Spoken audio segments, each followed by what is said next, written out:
जैसे मैंने बताया कि मान लो ये कोई रेखा है और ये दूसरा कोई रेखा है, मैं कहता हूँ इस पर कुछ पॉइंट मान लो, ये वाला पॉइंट मैंने ए मान लिया, ये वाला पॉइंट बी मान लिया, ये वाला पॉइंट सी मान लिया, इस वाला पॉइंट को डी मान लिया, इस वाला पॉइंट को ई मान लिया, इस वाला पॉइंट को एफ मान लिया। अब मैं कहता हूँ अगर अगर अगर ये यानी ए से डी, बी से ई और सी से क्या होगा एफ, ये दूरियाँ अगर बराबर हुई, ये दूरियाँ क्या हुई, बराबर हुई, तो ऐसे दो लाइन को मैं क्या कहता हूँ, पैरेलल लाइन यानी समांतर रेखा कहता हूँ। ठीक है, आपको ये समझ में आ गया कि दो लाइन होगा, उनके बीच में कहीं भी किसी भी पॉइंट पर अगर मैं दूरी नापूं, अगर दूरी समान निकला तो मैं कहूँगा उसको पैरेलल लाइन है। ठीक है जी। अब मैं क्या कहता हूँ, अब मैं क्या करता हूँ कि दो लाइन फिर से लेता हूँ, एक लाइन L1 और दूसरा लाइन मैं ले लेता हूँ L2, और एक दूसरा तीसरा लाइन किसी एंगल पर मैं इसको L3 लाइन को क्या कर देता हूँ, इंसिडेंट करवा देता हूँ, कट करवा देता हूँ दोनों पैरेलल लाइन।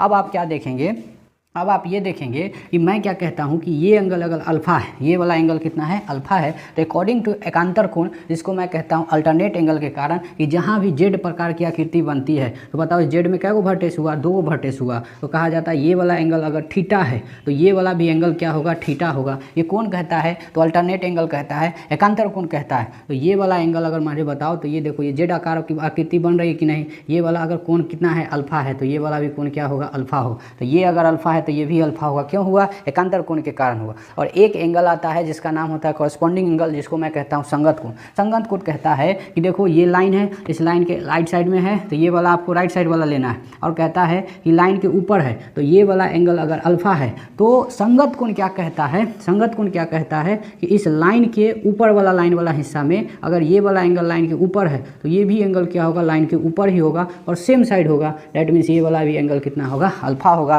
क्यों, क्योंकि क्या हुआ, संगत कोण के कारण हुआ, कॉरस्पॉन्डिंग एंगल के कारण। ये अल्फा किसके कारण हुआ है, तो एकांतर कोण के कारण होगा। और तीसरा नियम ये कहता है कि मान लो ये कोई दो पैरेलल लाइन है, एक दूसरे को कट कर देता है, मान लो पी पॉइंट पर ये वाला एंगल थीटा है, तो ये वाला भी एंगल थीटा होगा। क्यों, तो ये होता है वर्टिकल अपोजिट एंगल के कारण, शीर्षाभिमुख कोण के कारण होता है। ठीक है, इतना आपको एंगल के बारे में नॉलेज होना चाहिए, फिर आप प्रकाश के परावर्तन